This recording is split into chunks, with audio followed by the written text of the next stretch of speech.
আমি আছি শাহবাগ মেট্রো স্টেশনে, উত্তরা যাব। আপনারা শুধু একটু দেখেন কি পরিমাণ মানুষ, লোড।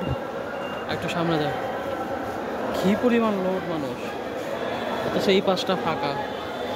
আবার দেখেন সবাই সিঙ্গেল টিকিটের জন্য অপেক্ষমান। যাই উপরে যাই, কি অবস্থা!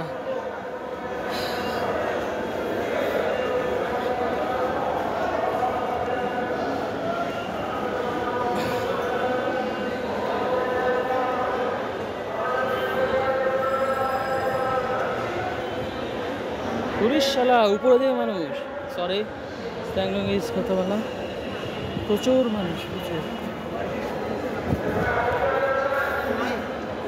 প্রচুর মানুষ। কি একটা বাজে অবস্থা।